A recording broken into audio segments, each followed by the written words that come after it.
¿Este qué será entonces? La Ahora segunda tenemos semana del... el examen es de junio de 2020, pero es el de la segunda semana de convocatoria. ¿Vale? Tenemos igual una primera pregunta de una función que va del intervalo a vez compacto cerrado en R y nos dicen que es una función integral de modo que la integral de su valor absoluto vale 0. Entonces me preguntan si la f es idénticamente nula, si en caso de que sea continua es idénticamente nula o si ninguna de las dos respuestas es cierta. Hombre, nosotros realmente hemos visto en algún momento, hemos visto que si f es continua y f de x es mayor o igual que 0, entonces si la integral entre a y b de f de x diferencial de x es igual a 0, eso implica que la f es constantemente 0. Que esto es realmente sencillo de probar y lo hemos visto muchas veces. ¿Qué hay que hacer aquí? Normalmente uno argumenta por reducción al absurdo, ¿verdad? Dice por reducción al absurdo. Al, al absurdo. Si queremos probar lo contrario, ¿verdad? Entonces, supongamos que existe un cierto punto x sub 0 tal que la f de x sub 0 es mayor que 0. Claro, pero por continuidad, es decir, como f es continua, existe un cierto delta mayor que 0 tal que f de x es mayor o estricto que 0 para todo x que yo coja del intervalo x0 menos delta, x0 más delta. Es decir, que la situación es que dice, si tienes una función continua y tienes aquí un punto x sub 0 y la función aquí es mayor o estricta que 0, no puede ser que en el resto de puntos que la rodean sea 0, porque entonces no habría continuidad. Por continuidad, tu función tiene que haber aquí un cierto intervalo, de modo que la función también sea continua en todo ese intervalo, ¿verdad? Pero entonces, si llamamos m al valor mínimo que alcanza mi función f de x en el intervalo x0 menos delta x0 más delta, que es un valor más estricto que 0, entonces, ¿qué ocurre? Que cuando yo calcule la integral entre el intervalo a y b de f de x diferencial de x, por propiedad de la integral, esto es mayor o igual que si solo integro en el intervalo chiquitito x sub 0 menos delta, x sub 0 más delta, ¿verdad? Ujú. Pero aquí la función es siempre mayor o igual que su valor mínimo, ¿verdad? O sea que esto es siempre mayor o igual que la integral entre el x sub 0 menos delta y el x sub 0 más delta de la función m diferencial de x. ¿Pero esto cuánto vale? Esto es una constante, pues vale m por 2 delta. Pero si la m es mayor estricto que 0 y el delta es mayor estricto que 0, todo esto es mayor estricto que 0, ¿verdad? Y Ujú. aquí llegamos a una contradicción, porque lo que sí sabía es que la integral valía 0. Por Vale. lo tanto, lo que yo había supuesto era incorrecto, es decir, no puede haber ningún punto x sub 0 de modo que mi función f de x sub 0 sea positiva. Ahora, en mi ejercicio no tengo una función f de x, ¿verdad? Tengo el valor absoluto de f de x. Entonces pensemos, si mi función es continua, entonces el valor absoluto también es una función continua, ¿verdad? Ujú. Y el valor absoluto es mayor o igual que 0, ¿verdad? Ujú. Por lo tanto, si aplico este resultado a valor absoluto de f de x, como la función sea continua, ¿qué deduzco yo? Que si f es continua, entonces el valor absoluto de f de x es continua, ¿verdad?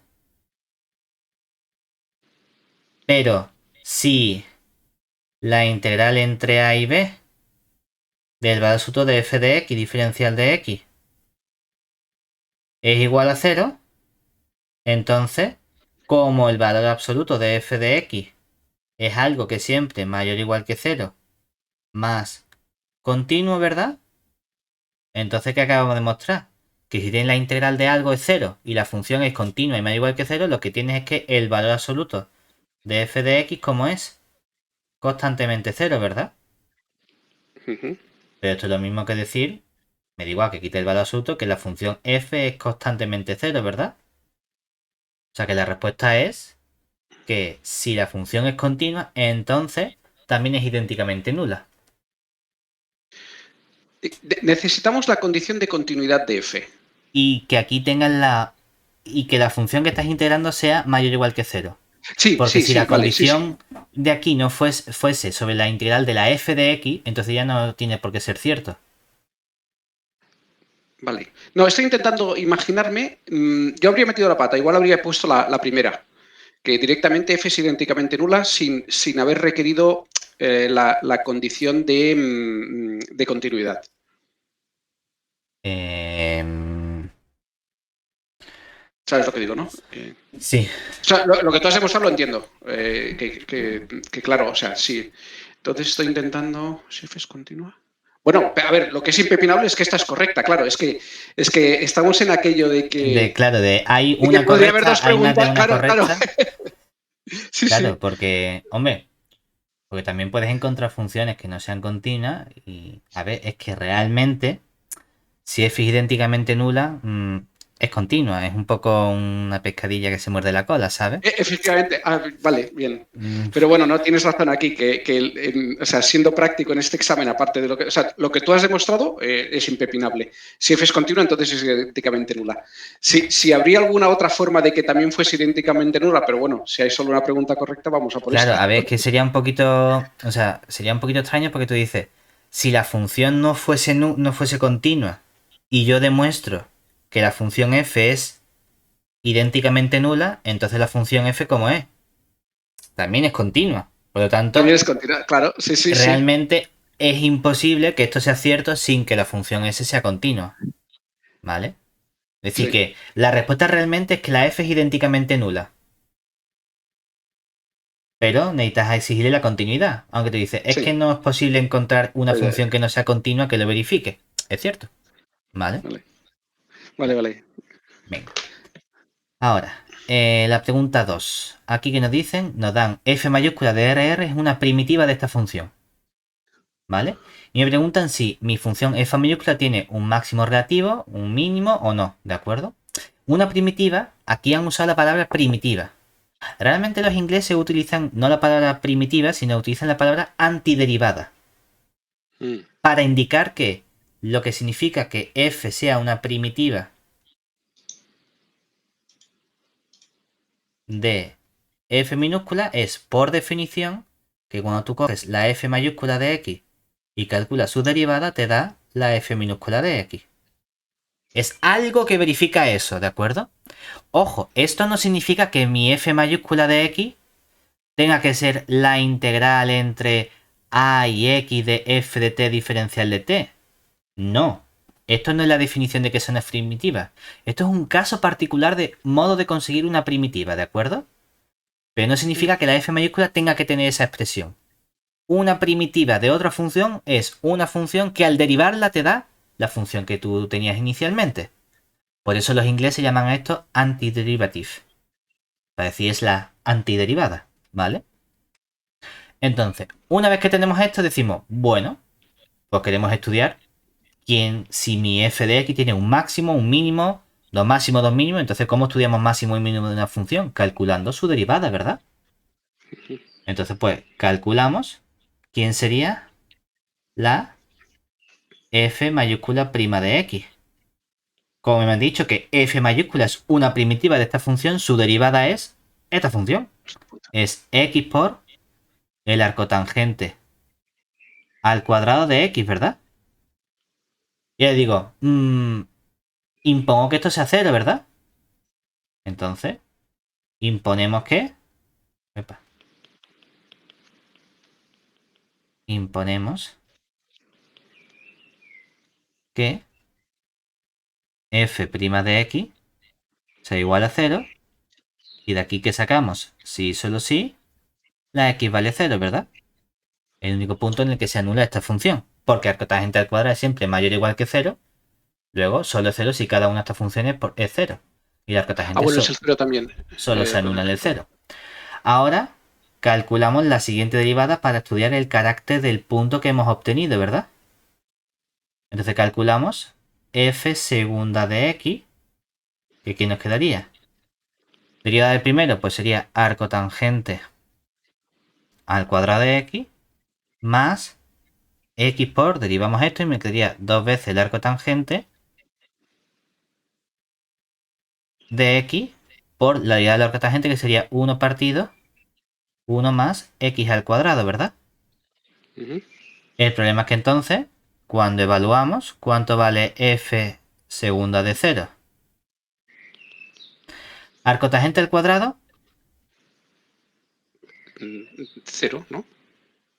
X por lo que sea. 0, 0, da 0. Entonces, ¿cuánto vale la derivada segunda? 0 y no decide. Y si la derivada segunda vale 0, entonces, ¿qué hay en ese punto? Punto de inflexión.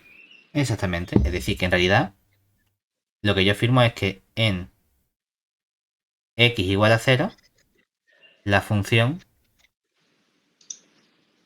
¿Qué función? La función f mayúscula. Ojo, la f mayúscula, no la f minúscula. La f mayúscula tiene... ¿El qué? ¿Qué has dicho tú? Punto de inflexión. No, entonces... Eso no es cierto todavía. Porque... ¿No? Porque f' de x sea 0, ¿eso significa que haya un máximo o un mínimo? ¿Tú en quién te fijas entonces? En la siguiente derivada, ¿verdad? Sí. Y la siguiente derivada, ¿cómo tiene que ser? Distinto de 0, ¿verdad? En particular, si es positiva es un mínimo, si es negativa es un máximo, ¿no? Sí. Ha salido 0, lo que puede decir es que no hay mínimo ni máximo, ¿verdad? Pero porque sea 0 no significa que haya un punto de inflexión. Para que haya un punto de inflexión, la derivada tercera tendría que ser distinta de 0 también. Ah, vale, vale. Esa es una condición que muchas veces se olvida. Entonces, lo máximo que yo puedo decir es que en x igual a 0 la función f no tiene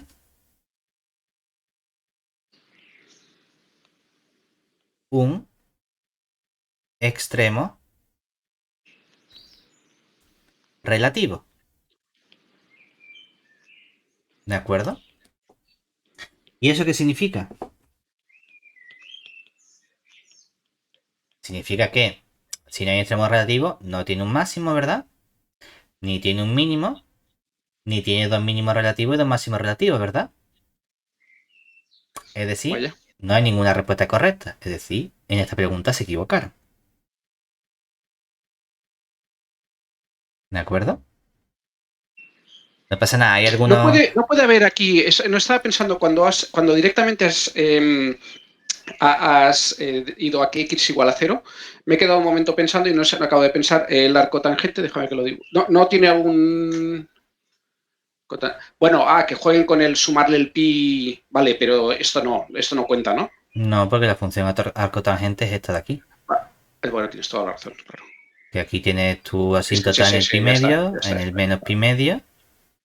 Aquí es la x, el 0 y la y. Entonces, igual a la arcotangente de x.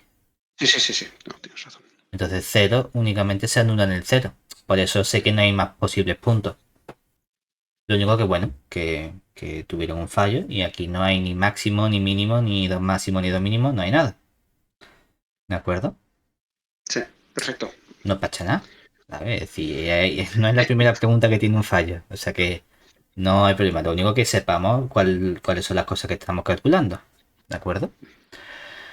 Venga, ahora, pregunta 3. Me dan... vale, venga. Siguen con la misma, ¿verdad? La g de x, que ahora g han llamado g a lo que antes era una f, pues es una primitiva que verifica, no solo eso, es la primitiva que vale 0 en el 0, ¿verdad? Y ahora me piden ver cuánto vale g de 1, si vale esto, esto o esto, ¿verdad? ¿Qué estamos haciendo aquí realmente? Ahora lo que nosotros queremos hacer es calcular esa primitiva explícitamente, ¿vale? Es decir, ahora queremos calcular g de x explícitamente.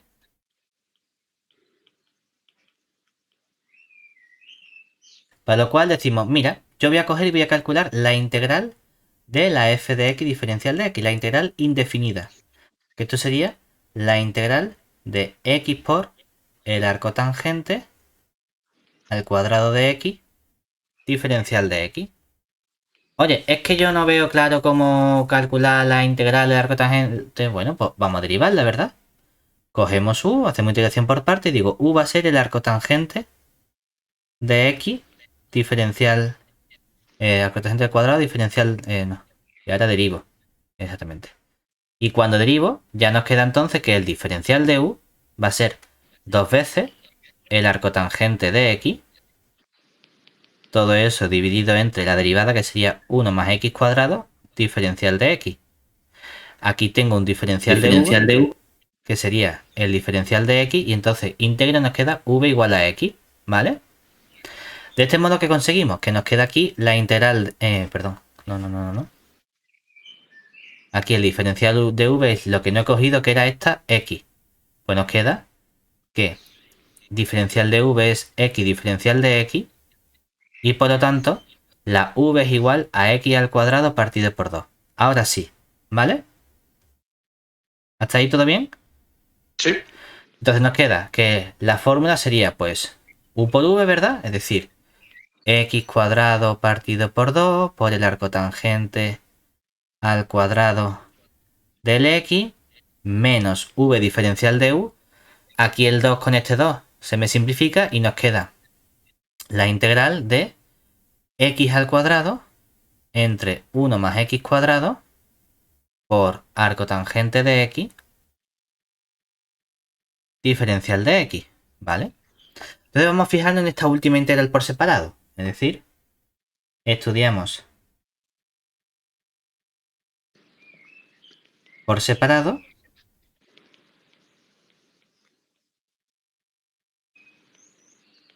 quién sería la integral de x al cuadrado entre 1 más x cuadrado por arco tangente de x. Vamos a seguir. Me decir, mira, es que yo no sé integrar arco tangente, pues lo voy a derivar. U va a ser el arco tangente de x y entonces el diferencial de u ya nos queda un 1 entre 1 más x al cuadrado. Y aquí nos queda que el diferencial de v va a ser el x al cuadrado entre 1 más x cuadrado. Que si nos fijamos, esto en realidad lo puedo escribir como 1 más x... bueno, me falta el diferencial de x. Aquí diferencial de x. Que esto lo puedo escribir como 1 más x cuadrado menos 1 entre el 1 más x cuadrado diferencial de x. Y esto es lo mismo que escribir 1 menos 1 partido 1 más x cuadrado diferencial de x. Lo cual significa que cuando yo integro esto, la integral de diferencial de v es v y la integral de esta parte nos queda integral de 1 x y la integral de 1 entre 1 más x cuadrado es el arco tangente de x. Por lo tanto, ¿aquí qué nos va a quedar? U por v. Pues nos queda un x menos arco tangente de x por la u, que sería el arco tangente de x, menos la integral de v diferencial de u. ¿Y aquí qué nos queda? X menos el arco tangente de x y todo eso dividido entre 1 más x cuadrado diferencial de x, ¿cierto? Que esto parece complicado, pero en realidad ya hemos terminado. Porque aquí tengo la x menos el arco tangente de x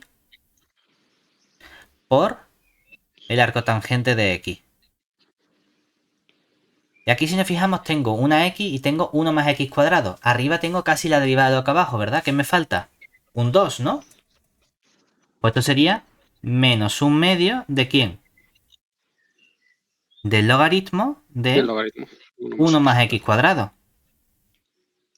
No pongo valores absolutos, pues ya sé que 1 más x cuadrado siempre es positivo.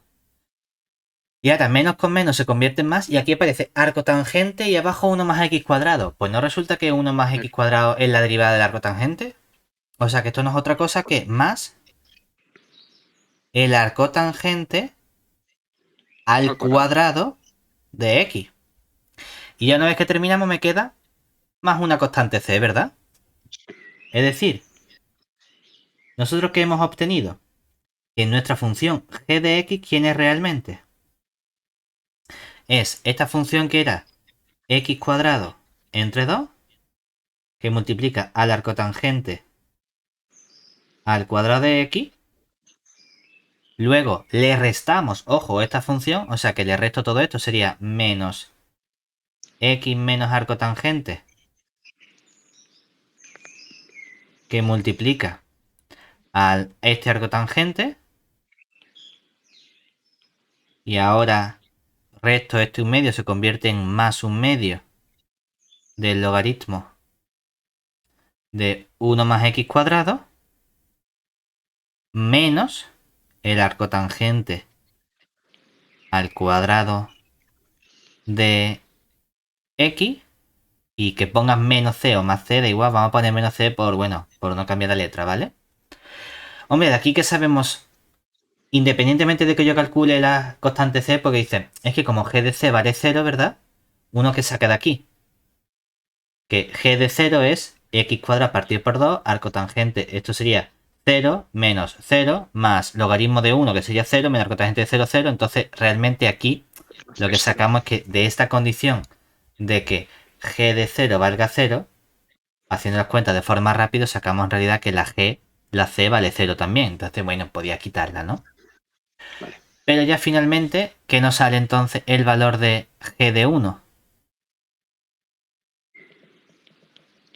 Si nos fijamos en todas estas cuentas, ¿verdad? Hay un porrón de cuentas. Pero, ¿qué nos queda al final? Seguro tengo g de 1, hay aquí un término que es un medio o logaritmo Claro, de 2 te partido por fijas 2, en ¿verdad? que eso no se puede ir y es el único que tiene, solo hay uno que tiene logaritmo de 2 Entonces, partido por 2. a ver, Claro. aquí porque tenemos que tener en mente que esto no deja de ser un tipo test. Entonces podemos Claro. jugar con esas cosas. Que aquí es lo que digo, que no es el modo más correcto de hacer un examen en matemáticas porque yo ya no estoy valorando si tú has calculado todo esto bien, ¿no? A lo mejor estas partes las has integrado mal por lo que sea y no te sale lo correcto, pero de repente veis que hay un logaritmo y esa parte te ha quedado bien y tú ya dices, hombre, pues como hay un logaritmo que eso es impepinable, ni aquí hay un logaritmo ni aquí hay un logaritmo, ¿verdad? Y entonces ves esta que tiene un logaritmo y dices, pues esta, sin tener que pararte a hacer todas las cuentas y todas las cosas, ¿verdad? Pero bueno, no pasa nada. Realmente esto Vale. lo podemos simplificar un poco más porque este menos arco tangente se queda arco tangente por arco tangente y se me va este término con este término, ¿verdad? Y esta parte se convierte entonces simplemente, este término que aparece aquí, en menos x por el arco tangente. ¿Eso qué significa? Que aquí nos va a quedar también un más un medio y arco tangente de 1 vale pi cuarto. Como está al cuadrado sería pi al cuadrado entre 2 al cuadrado sería, perdón, entre 4 al cuadrado, 16. No, 16. Y fíjate que precisamente aquí hay un medio, ¿verdad? Y 16 entre 2, 32. o sea que aquí nos quedaría pi al cuadrado entre 32, ¿verdad? Por ahí sí. Y de aquí, arco tangente de 1, ¿cuánto sale? Pi cuartos. Pues me queda menos pi cuartos, ¿verdad? Es decir, que en realidad hay un fallo de que se han equivocado y esto no era un 16, era un Cuartos. 32. Sí, ¿no? Vale. Es lo que digo, ¿no? Es decir, que A ver, esto se te han... Porque tú aquí has simplificado, a ver, que hay por ahí uno que has simplificado el arco tangente al cuadrado con signo más, con otro con... Sí, sí, bueno, yo lo veo bien simplificado. Sí, porque este es impepinable, que es de cuando hacemos integración por partes. Aquí nos queda la función es una x y tengo una v, el integro la x que es x cuadrado entre 2 y aquí nos queda u por v, es este x cuadrado en medio por el arco tangente cuadrado. Ahí este un medio no desaparece. Lo que pasa es que ellos a lo mejor al hacer la cuenta lo han simplificado también con este 2 que sale de la derivada. Y se han olvidado este un medio aquí. Pero bueno, vamos a dar como válida esta respuesta en lugar de poner Sí, sí, también es bueno, sí. incorrecta, ¿sabes? Pero realmente la respuesta correcta es el logaritmo de 2 partido por 2 más pi cuadrado entre 32 menos pi cuarto. Pero lo que te digo, ¿no? Que tú ves el logaritmo y dices, ah, pues esta. Claro. Entonces, bueno, hay que tener cuidado. Venga, pregunta 4. Aquí nos dan una sucesión bastante sencillita, f sub n de x. En los otros vídeos tenemos, la verdad, que sucesiones bastante más complicadas. X elevado a n, 1 más x elevado a n, esto es uno de los clásicos. En intervalos 0 más infinito, ¿verdad? Y queremos estudiar convergencia puntual, uniforme, lo que sea, ¿verdad? Bueno, aquí vamos a distinguir algunos valores porque ¿qué pasa si la x sub 0 vale 0? Entonces mi sucesión de funciones f sub n directamente vale 0. Y esta claramente, como es una constante, ¿verdad? Tiende a 0. Pero si la x sub 0 es mayor o trista que 0, entonces mi f sub n de x sub 0, ¿quién sería? Sería x sub 0 elevado a n entre 1 más x sub 0 elevado a n. Voy a sacar, como tengo un cociente, el término mayor grado factor común, que sería x sub 0 elevado a n, arriba que multiplica un 1 y abajo x sub 0 elevado a n, y aquí tengo 1 entre x sub 0 elevado a n más 1. ¿Esto qué son? ¿Es un cociente de? ¿Cuál? ¿Qué Bueno, tipo de cociente funciones tengo en el numerador y en el denominador? Por ejemplo, aquí. exponencial, ¿no? O sea, está la n, claro, pero al fijar la x tengo una exponencial, ¿no? Muy bien, era una pregunta trampa. Vale, Yo pongo el x sub 0 claro. para que nos demos cuenta de que estamos fijando el punto. Es Vale, vale, decir, ya. Ahora si entiendo que yo es cojo trampa. x elevado a n, esto es un polinomio, pero lo primero que hago es fijar el punto. Por Vale. eso me gusta cambiar el nombre y poner x sub 0. Porque si veo x elevado a n, pienso en polinomio, pero no es un polinomio. Claro. Porque fijas el punto, le das un valor. El valor que sea, 2, 3, 18. Entonces, ahora lo que tienes es una exponencial. Cuidado, ¿vale? Esta exponencial se me simplifica. Obviamente, el x sub 0, como es mayor que 0, ahora dice, espérate, porque es mayor que 0, pero ¿tiene el mismo comportamiento siempre dentro de que sea mayor que 0 o no? No, hay otra frontera que es el 1, ¿no? Diría que yo. Aquí hay otro Claro. problema que tenemos que estudiar, ¿verdad? Porque en realidad esto tú dices, espérate, porque si mi punto x sub 0 vale 1, ¿verdad? Entonces esta sucesión también es siempre constante, ¿verdad?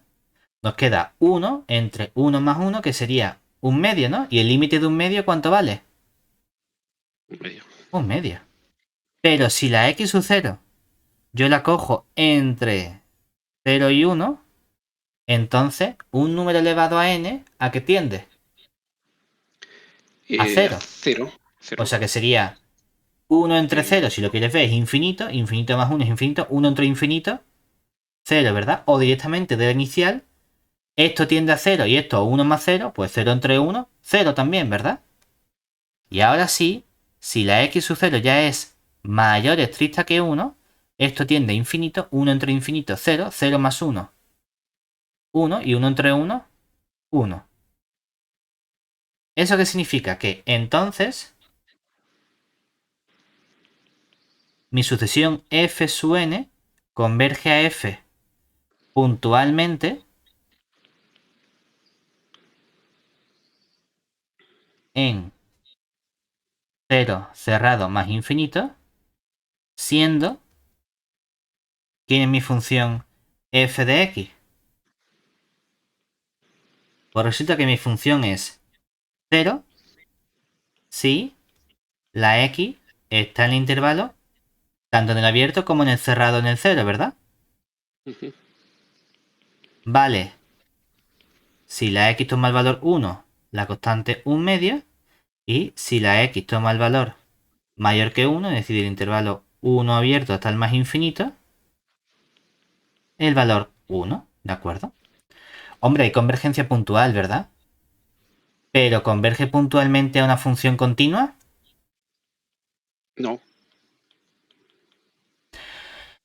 Ahora, ¿converge uniformemente a una función no continua?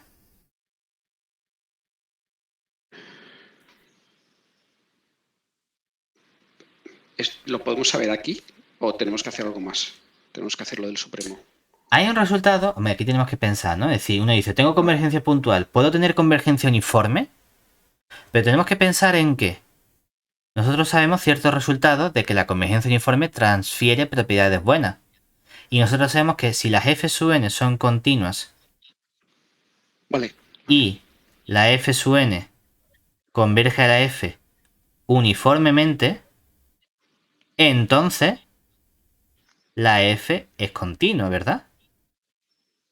Entonces vamos a pensar, mis f sub n son funciones ¿de qué tipo? Son continuas, claro, ¿verdad? las f son continuas. Porque son cocientes de polinomio y también definidas en todo cero más infinito. Entonces, si hubiese convergencia uniforme, la función a la que convergen, ¿cómo tendría que ser? Tendría que ser continua, vale. Pero mi función f he visto que no es continua, ¿verdad? Por lo tanto, ¿puede haber convergencia uniforme a una función no continua de cosas que sí son continuas? No. No. Es decir, la respuesta es ninguna de las otras dos son ciertas. Vale. ¿Vale? Bien. Siguiente, me dan aquí una serie de potencias y me preguntan dónde converge mi serie. Vamos a hacer un poquito porque primero vamos a reescribir un poco la serie, ¿vale? Es decir, vamos a reescribir la serie. Porque no me gusta tener un menos 2x. Me gusta tener la x sola. Entonces, este sumatorio desde n igual a 0, madre mía, 0 más infinito aquí, del menos 2x, todo eso elevado a n, entre el n más 1, esto en realidad lo quiero poner como el sumatorio desde n igual a 0 hasta infinito, y aquí pongo el menos 2 elevado a n por la x elevado a n, y todo eso dividido entre n más 1. Así veo mi serie de potencia y tengo aquí mi coeficiente a su n, ¿de acuerdo? Decimos, bueno, pues vamos a estudiar el radio de convergencia, ¿verdad? Entonces, calculamos el radio de convergencia,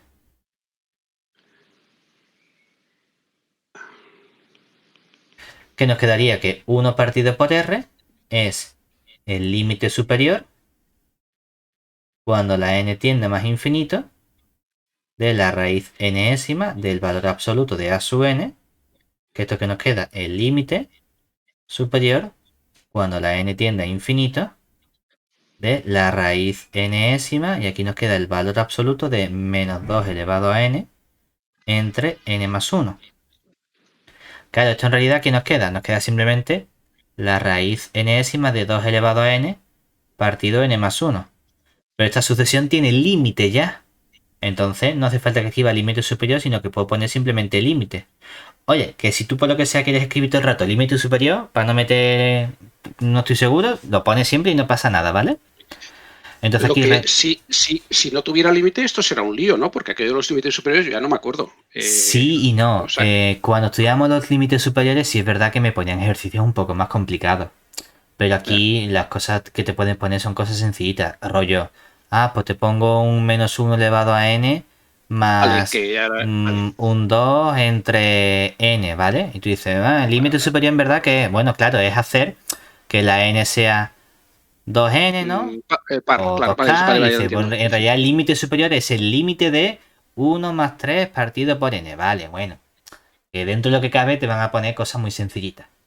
Pero Vale, ya bueno, te que entiendo. también pueden decir, te puedo poner cosas complicadas porque las he estudiado la asignatura de antes. Y matemáticas es una carrera continua. No va a decir, como ya lo hice, ya no sé calcular límites superiores, hombre. ¿Vale? Entonces aquí vemos que lo que nos queda, bueno, es un límite cuando la n tiende a infinito.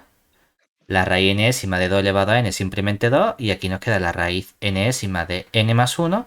raíz enésima de cualquier polinomio tiende a 1, o sea que nos queda 2 entre 1, que es 2. Por lo tanto, el radio vale 1/2.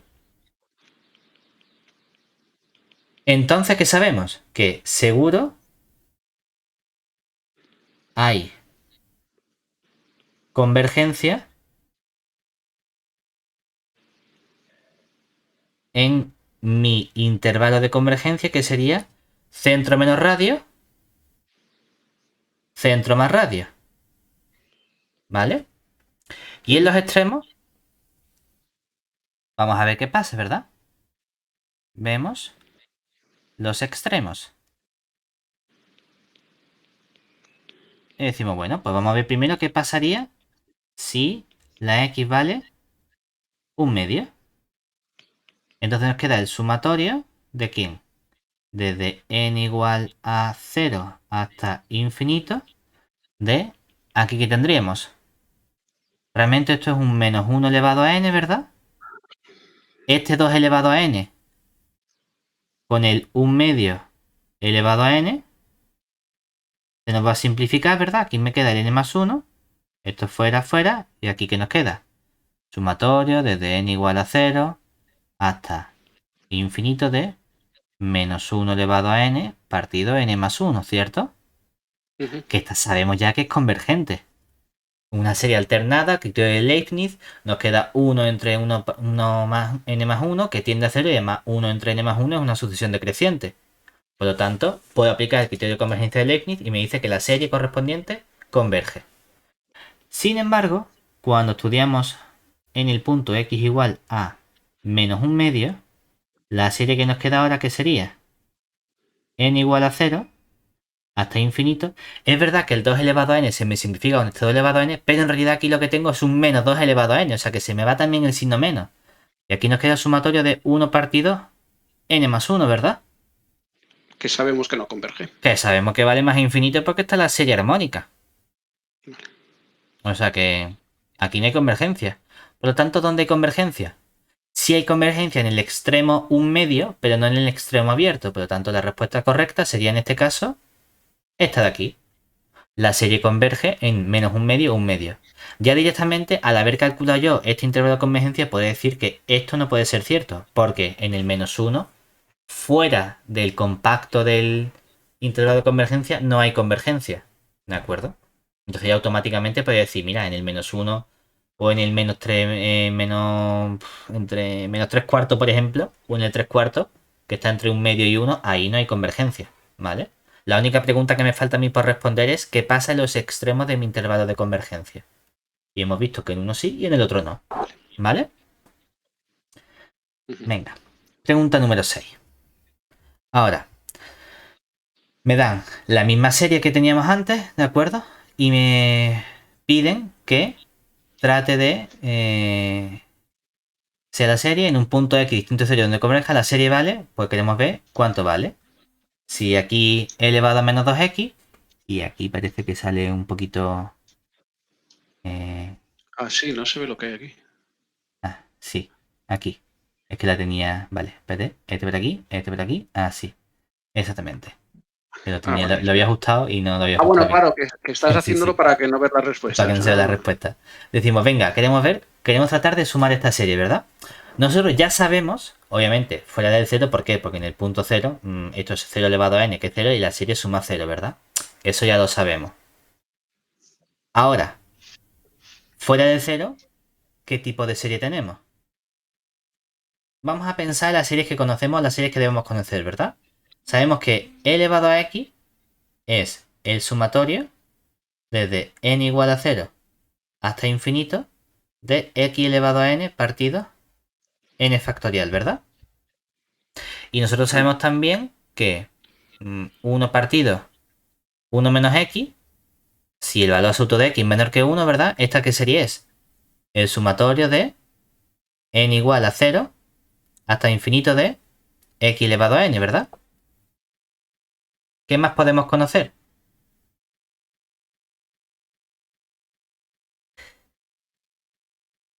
Si yo integro, ¿verdad? La integral de esta, ¿quién sería? Un Logaritmo. menos logaritmo, ¿verdad? Vamos a coger que la x está entre menos 1 y 1, para que no tenga que poner valor absoluto, ¿verdad? Y aquí cuando integro, ¿qué nos quedaría? El sumatorio desde el n igual. ¿Ahora quién? Aquí aparecería x elevado a n más 1, ¿verdad? Entre n más 1, desde n igual a 0 hasta infinito, que si lo quiero poner desde la misma, no el n más 1, sino un n, ¿verdad? Lo escribiría como el sumatorio desde n igual a 1 hasta infinito, ¿verdad? De x elevado a n partido por n, ¿cierto? Ujú. Bueno, pues esto más o menos serie de exponenciales, potencias y logaritmos son las que debo conocer. Perdón, aquí no es un factorial, es que estaba quitando el 1, ¿vale? Decimos, vamos a ver si puedo ajustar esto un poquito, porque si nos fijamos, aquí se parece mucho a alguna de estas series, ¿verdad? Tengo algo y ¿qué tengo dividiendo? Un n más 1, ¿cierto? Sí. ¿Y aquí qué hay? ¿Hay alguna serie de las que aparezca que tenga un sumatorio que empiece en 0 y tenga un n más 1? Esta de aquí, ¿no? Ujú. Entonces, podemos ajustar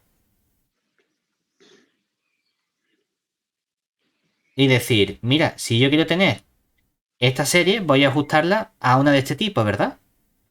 Voy a poner el sumatorio desde n igual a 0 hasta infinito de, en vez de x, vamos a poner el menos 2x y todo eso elevado a n más 1. Y todo eso dividido entre el n más 1, ¿verdad? Porque esta serie, por esto que hemos hecho aquí, ¿quién sería esta serie? Sería un menos logaritmo ¿de quién? De 1 menos lo que hay dentro, que es un menos 2x, Ah, vale, vale. ¿vale? Correcto, Lo sí. mismo que hemos hecho aquí. Pero también sabemos que esto podemos ajustarlo a la serie que nosotros tenemos, ¿verdad? Diciendo, bueno, este menos 2x elevado a n más 1 lo separo y saco un menos 2x fuera. Y aquí pongo el sumatorio desde n igual a 0 hasta infinito. Y ahora ya del menos 2x todo eso elevado a n dividido entre el n más 1, ¿verdad? Y por lo tanto, ¿qué concluimos? Que nuestra serie, que era el sumatorio desde n igual a 0 hasta infinito del menos 2x elevado a n y todo eso dividido entre el n más 1, es precisamente este pasa dividiendo menos con menos más y nos queda 1 partido por 2x por el logaritmo de 1 menos menos 2x sería pues 1 más 2x, ¿vale? Por lo tanto, la respuesta correcta, ¿cuál sería? Esta de aquí. Este, nuevamente, igual que en el anterior, tiene poco de este cuatrimestre, ¿no? O sea, es saberse el desarrollo de Taylor. Bueno, tiene el hecho de que si te lo sabes, claro, lo que pasa es que aquí sí es verdad que empezamos a trabajar más con esta serie, más de Ujú. lo que hacíamos antes. Vale. Mientras que antes era conocerse alguno desarrollo de Taylor, ahora es conocerse algún desarrollo de series de potencia. Es como un Vale. enfoque distinto. Sí. Mientras que dice, esto es el desarrollo de serie de Taylor, esto es una serie de potencias que converge a, y esto es una serie de potencias que converge a, y esto es una serie de potencias que converge a su función correspondiente. Que obviamente las series de potencias no molan porque corresponden a series de Taylor de ciertas funciones. Entonces Vale. es fácil, ¿vale? Venga, aquí nos dan una integral, ¿verdad? Y me piden calcular el valor de esta integral. Muy bien. ¿Cómo lo hacemos?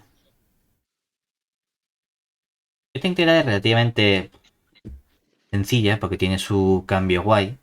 Entonces, vamos a calcularla con un cambio de variable. Es decir, estudiamos quién sería,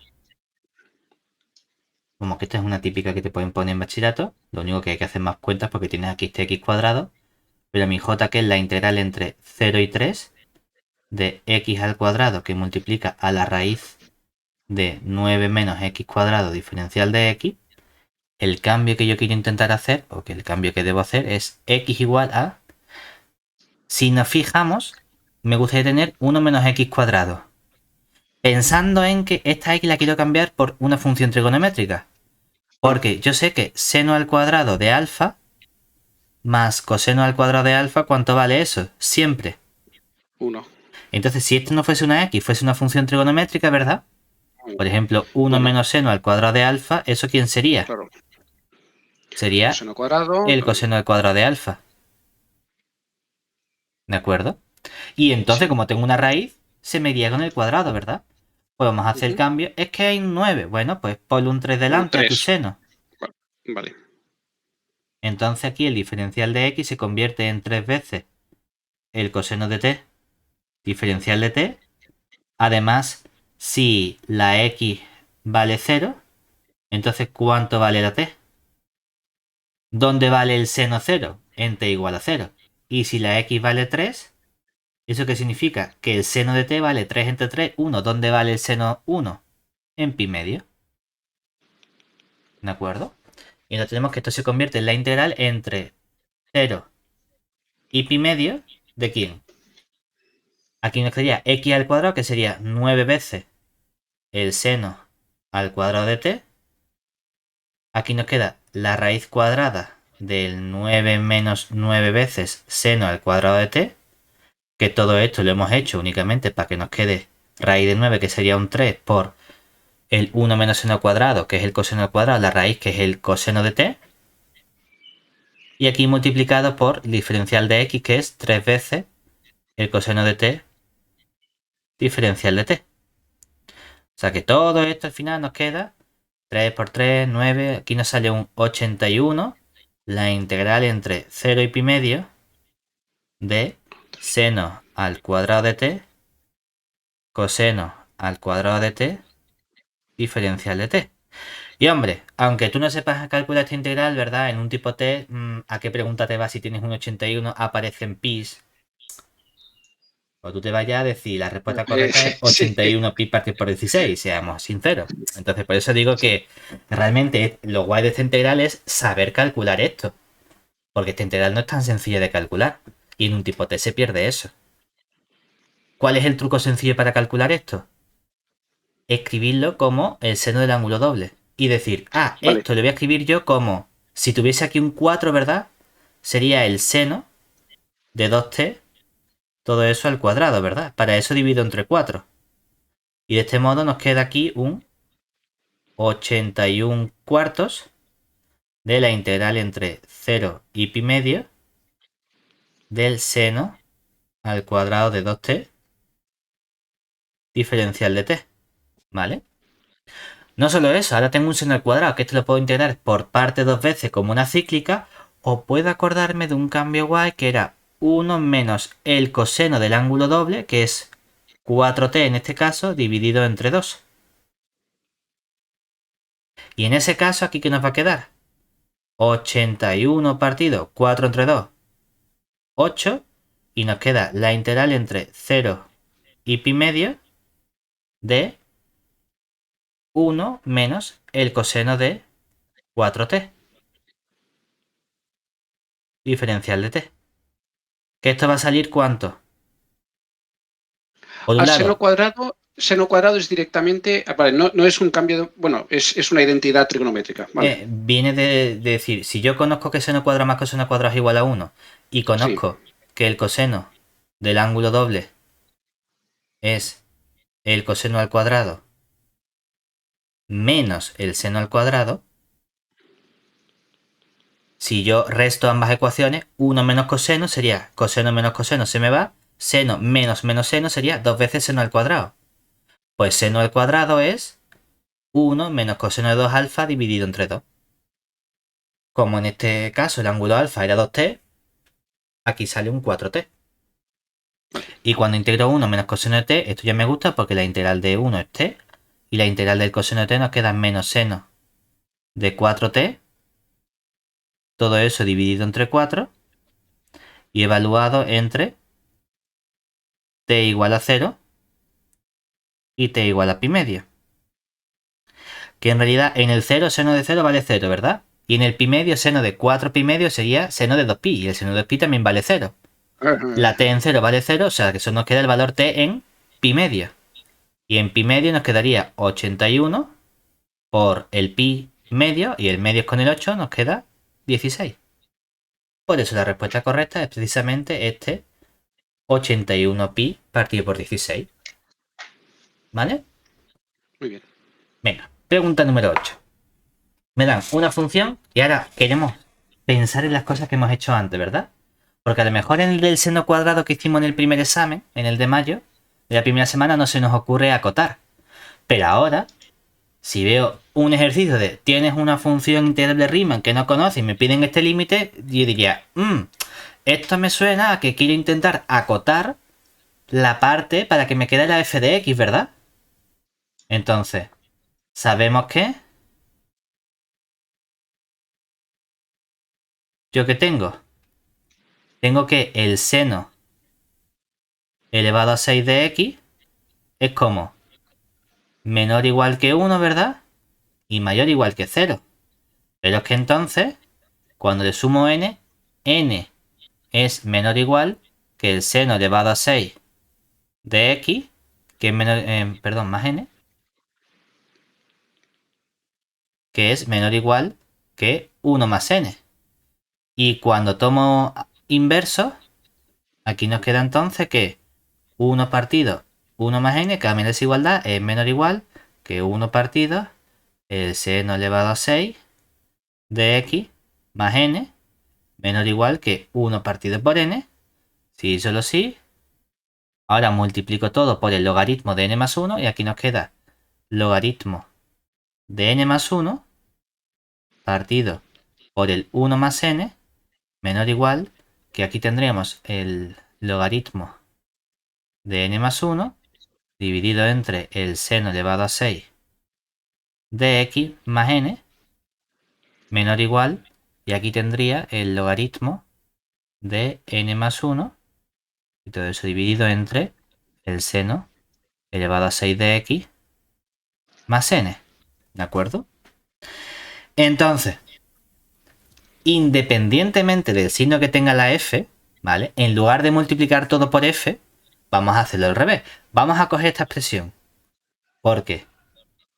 Entonces, lo que yo tengo es que si cojo aquí el límite, cuando n tiende a infinito, de la integral entre 0 y 2pi del f de x, que multiplica a logaritmo de n más 1 dividido entre el seno elevado a 6 de x más n, diferencial de x, todo eso es menor o igual que, vamos a poner límite, cuando la n tiende a infinito, de la integral entre 0 y 2pi de f de x, y aquí toda esta parte que tengo aquí, todo esto, lo estoy acotando por el logaritmo elevado a n más 1 del seno elevado a 6 de x más n, ¿verdad? Entonces aquí nos queda la f de x y tenemos el... perdón, aquí he copiado otra vez el seno de x elevado a 6 más 1. Bueno, aquí ya lo que quería era tener Muy bien. simplemente la n. Sí. Aquí la n. Uepa. Botón negro. Aquí tengo la n. Vale. Y entonces todo esto tendría aquí un... Vamos a poner... Bueno, vamos a ponerlo como venga. El logaritmo del n más 1 partido por la n. Y aquí nos queda el diferencial de x. Lo que pasa es que todo este término lo puedo sacar fuera de la integral. Y entonces, como mi función es integrable, ¿verdad? ¿Eso qué significa? Que esto no es otra cosa que el límite cuando la n tiende a infinito de este logaritmo del n más 1 partido por n por una cierta constante m, que es a lo que hemos llamado nosotros el resultado de la integral de Riemann de la función f en intervalo 0,2pi. ¿De acuerdo? Como tengo una constante y el logaritmo de n más 1 entre n tiende a 0, todo este límite a qué tiende. A 0, ¿verdad? Y análogamente, aquí nos queda mayor o igual, hacemos la misma cuenta y aquí nos quedaría al final el límite cuando la n tiende a infinito. Ahora voy a sacar el logaritmo del n más 1 partido el n más 1 y lo que me va a quedar es la integral entre 0 y 2pi de la función f de x diferencial de x que llamamos nosotros simplemente m, y entonces este límite también vale 0. Por lo tanto, ¿qué puedo afirmar yo sobre el límite que nos dan? Que existe y vale 0, ¿verdad? Esa es la respuesta correcta. ¿Se entiende? Déjame recapitular, creo que sí. Vale, tú lo que tomas es, claro, o sea, como nos dan la pista de que una parte de la integral es integrable Riemann, tú lo que dices es, bueno, pues le llamamos m a esa integral que desconocemos, me da igual. Y entonces lo que intentas es llevar a Como veo que acotar la parte realmente, interior. exactamente, el límite que queda aquí, lo que le pasa realmente es que tiende a 0, ¿verdad?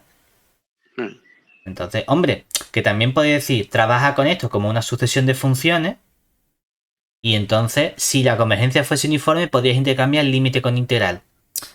Bueno, tendrías que ver si de verdad esa convergencia es uniforme, que esa es otra opción, ¿sabes? Considerar esto como ejercicio de sucesiones de funciones y decir, todo esto que tengo aquí, toda esta función, yo la llamo mi sucesión f sub n de x, que veo que obviamente puntualmente tiende a 0, porque independientemente de lo que valga x, tengo aquí constante y logaritmo de n más 1 entre n tiende a 0, ¿verdad? Tendría que ver si la convergencia es uniforme, que eso ya sería, tendría que estudiar el límite correspondiente, y a lo mejor más complicado.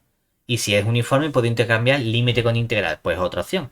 Pero ya aquí es más sencillo porque eso, como dicen que mi función f es integrable y hay una parte que puedo intentar eliminar, lo hago para que me quede únicamente algo que depende de n, que entonces puedo sacar fuera de mi integral y ya puedo decir, ah, pues la integral que me queda es la que yo no conozco, pero sé que es un valor finito y ya nos queda 0 por algo finito.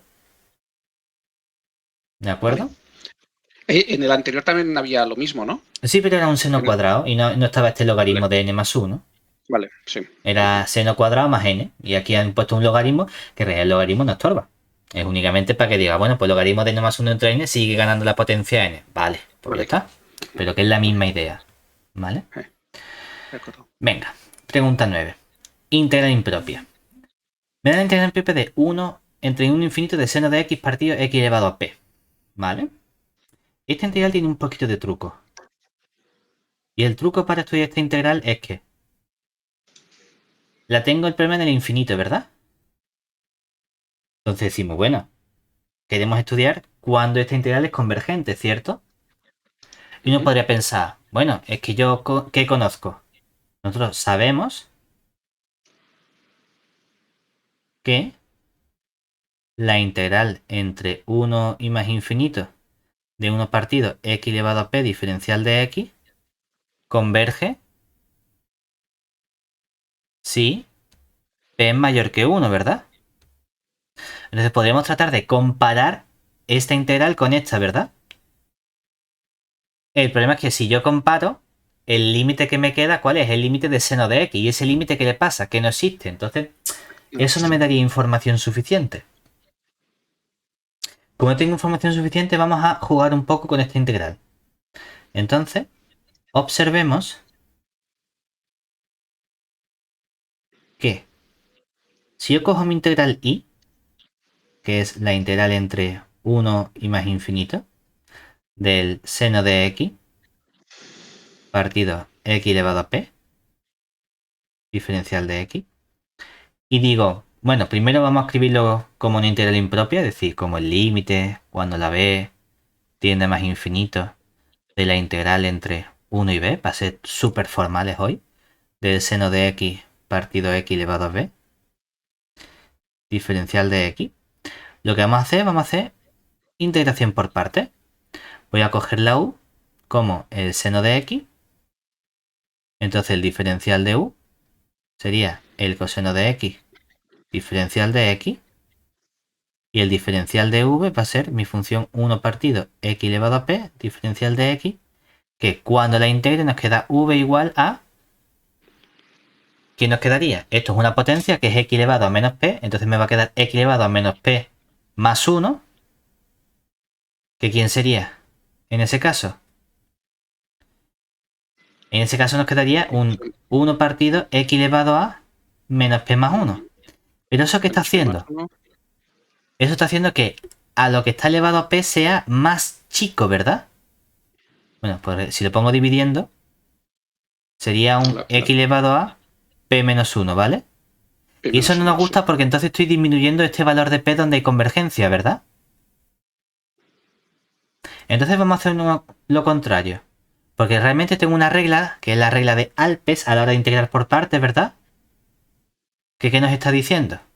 La regla de Alpes nos decía a de arco, el logaritmo p de potencia. Aquí tienes potencia, ¿verdad? X elevado a p. Entonces vamos a coger la potencia para derivarla. Es decir, vamos a coger la u mejor como el 1 partido x elevado a p. Y entonces nos queda que el diferencial de u va a ser el... Cuando derivamos es un x elevado a menos p, o sea que nos quedaría menos 1 partido x elevado a p más 1, diferencial de x. Y aquí tengo un diferencial de v que va a ser... Falta una p por ahí, ¿no? X igual a menos sí, p menos... falta aquí la p multiplicando, exactamente. Aquí la p. Y aquí va a ser un seno de x, diferencial de x, y cuando integre, ¿qué nos sale? Nos sale en la integral del seno es v es menos el coseno de x. Y entonces esto sería el límite cuando la b tiende a más infinito de quién? De la integral entre, bueno, ya he puesto el u por v, ¿verdad? Que me quedaría menos coseno de x, todo eso entre x elevado a p, menos v diferencial de u, menos con menos más, aquí sale una p fuera y nos queda la integral entre 1 y b, ¿de quién? De el coseno de x, y todo eso dividido entre el x elevado a p más 1, ¿verdad? Y todo esto también lo evaluamos entre x igual a 1 y x igual a b, ¿vale? Pero entonces, ¿qué pasa aquí? Que esto se convierte en, cuando evaluamos, ¿verdad? En x igual a b nos queda coseno de b entre b elevado a p. Pero como la b tiende a infinito, es que el coseno no existe el límite de infinito, ¿vale? Pero x elevado a p, que es b elevado a p, tiende a 0.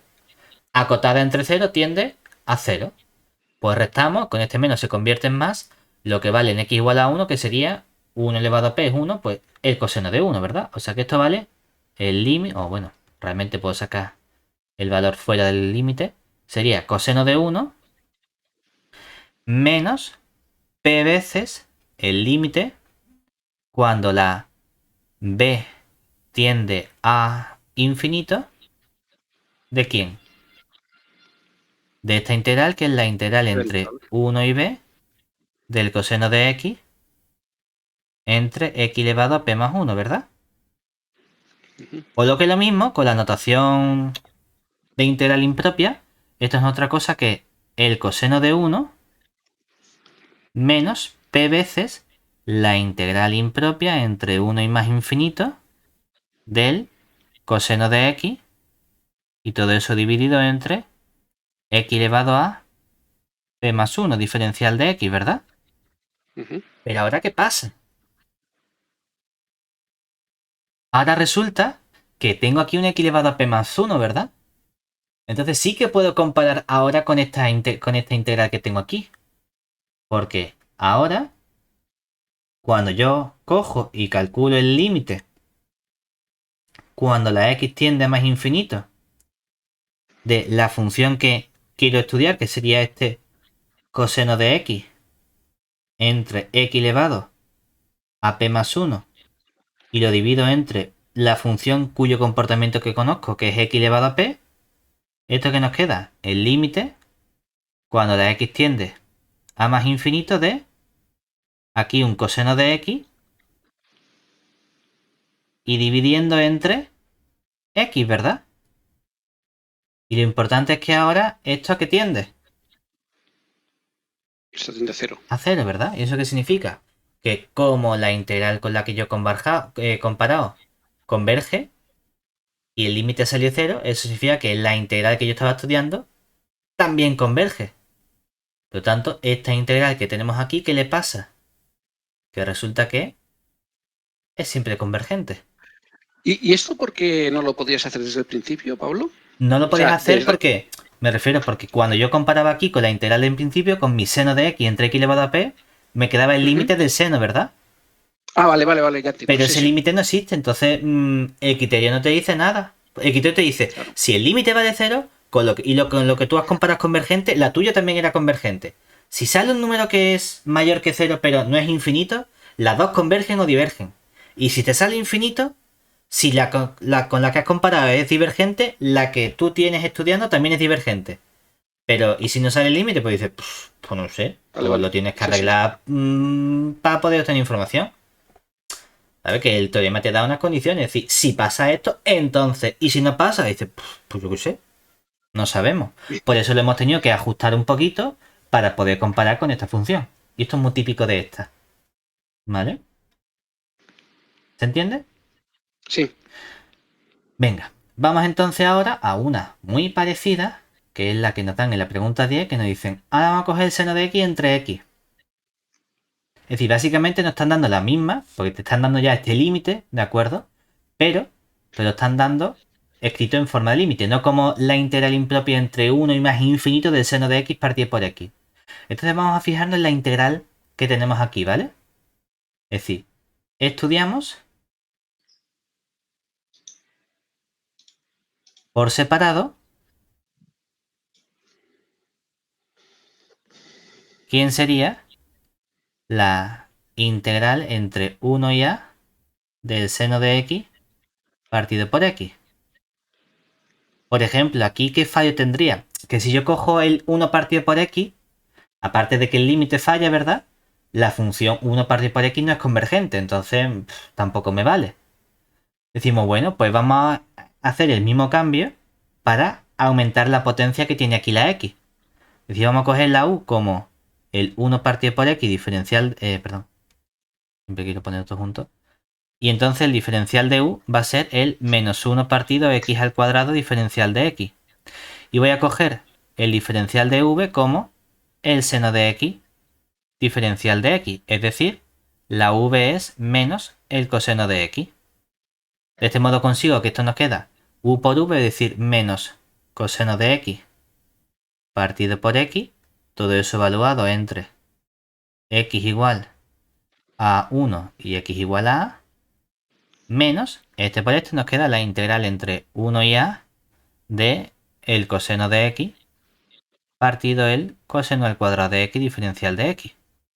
Por lo tanto, lo que nosotros nos damos cuenta es que entonces esta integral y, que lo han llamado y no lo han llamado L mayúscula como límite, porque saben que esto en realidad viene de una integral, ¿verdad? Entonces esto sería el límite cuando la a tiende a más infinito de la integral entre 1 y a del seno de x partido por x diferencial de x. Y esto es precisamente el límite cuando la a tiende a infinito de esta expresión de aquí, ¿verdad? Que sería en a, bueno, en 1 valdría simplemente coseno de 1 menos lo que vale en a, que sería coseno de a partido por a menos la integral entre 1 y a del coseno de x partido por x cuadrado. Y lo que veo es que realmente este límite lo puedo expresar yo como el coseno de a partido por a tiende a cero, aquí más infinito, tiende a cero porque el coseno es una función acotada, a tiende a infinito, entonces no sale cero, el coseno de 1 sale fuera porque no depende de a, pues nos queda coseno de 1 menos, y este límite de esta integral la puedo escribir yo como la integral entre 1 y más infinito del coseno de x partido por x al cuadrado, diferencial de x. Pero entonces, ¿qué veo?